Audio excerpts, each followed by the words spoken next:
I'm an 18-year-old hair care expert with hundreds of hours getting and researching haircuts. And these are some of the worst mistakes you're making which are ruining the results of your haircuts. Now the first big mistake you're making is washing your hair right after you get a haircut. You've been told that, oh, right after you get that haircut, go ahead, take a shower, wash your hair. But this is actually one of the worst things you can do after a haircut. So I know what you're thinking.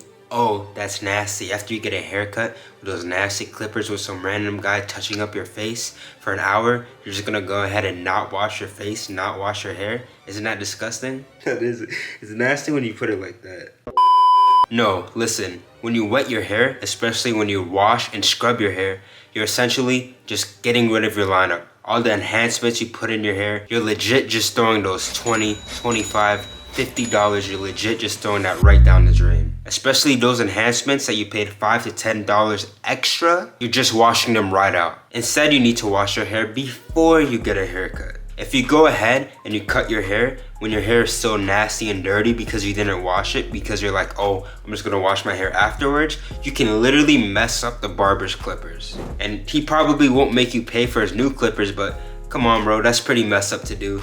Just because you won't go ahead and not be nasty and wash your hair before you get a haircut, the barber has to potentially replace his clippers. That's gonna cost him more than it costs to cut your hair to begin with. So you wash your hair before you go to the barber to get rid of all that product, so your barber just cutting nice, clean hair. And then afterwards, after the haircut's finished, your barber is gonna go ahead and spray your hair with alcohol. That's why it burns at the end of every haircut. Because that spray, what he's spraying you with, I don't know how old you are, but the thing he's spraying you with that makes grown men scream, that's the alcohol he's using to clean the wounds caused by the clippers. It's essentially the same thing as putting alcohol in an open wound. Are you gonna say that somebody's nasty for not taking a shower after they have an open wound instead of putting alcohol in their wound? No, the alcohol probably cleans it better than the shower would ever do.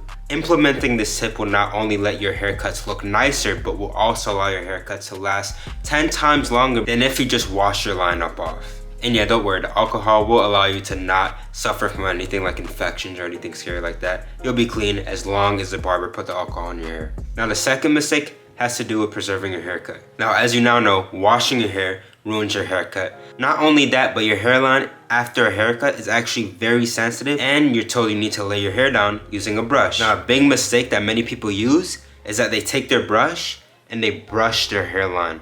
This is one of the worst things you can do to preserve your hairline. Because what you're basically doing, because your hairline's so sensitive, you're just brushing out all the enhancements you just got. Because your hairline's so sensitive, and also because you need to lay your hair down still, I'm not gonna tell you to just, oh, don't brush your hair. We still wanna look nice, especially if you're a waver like me, you need to lay your hair down. So the solution to this is just brushing and not going all the way to your hairline, brushing like halfway. Now, as an elite waver, I know that one of the best times to make progress on my waves is right after I cut down a wolf, right after I get a haircut. So essentially, that's one of the prime times to brush. And I can't brush my hairline because I also want to look nice. I don't want to just get rid of my haircut. Just don't go to the hairline. Whatever you do, do not go to the hair. And a little bonus tip you can do is only use softer brushes. Now this is a soft brush by 216 Wavy.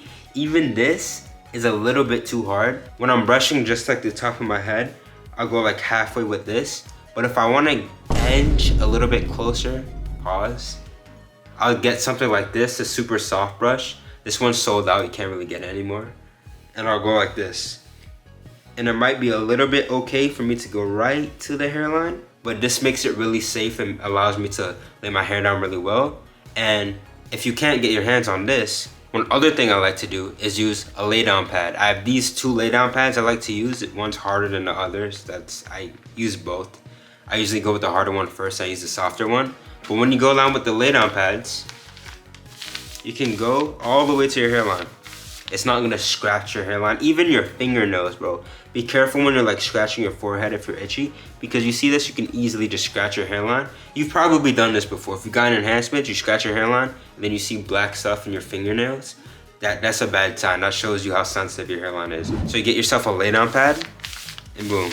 And now finally, and arguably the most important tip here is to not go overboard with products. When you cut your hair down, it is very easy to use way more product than you need. Okay, I'm gonna sacrifice a little bit of my pomade here. But you see this? Typically, you only want around a dime size of product. You're told a dime size. You know how small a dime is. I don't have a dime to demonstrate, but you just want a dime size. I actually have a penny. This is bigger than a dime, so even smaller than this. That's around the size. This might be a little bit too much. That's around the size of how much product you need. When you're on a fresh cut, especially if you cut down to like a 1.5 guard, you probably need even less. So the lower your hair, it makes it way easier to go overboard with products and cause product buildup. Product buildup is going to cause dry scalp, is going to cause your hair to stink, and ultimately making you have to wash your hair sooner, essentially getting rid of your haircut faster. Pause. That's like, no, I'm not gonna eat it. It smells so good though. Let me put it back. Let me try to salvage. Sacrifice for the video, bro. Please leave a like, bro. Now this is just one of the many mistakes you're accustomed to making due to your limited knowledge on your hair health. And actually, chances are almost everything you know about hair health is a lie and is causing most, if not all, of the problems you're facing with your hair. Now watch this video right here to finally fix these problems. Thanks for watching. God bless. Ha.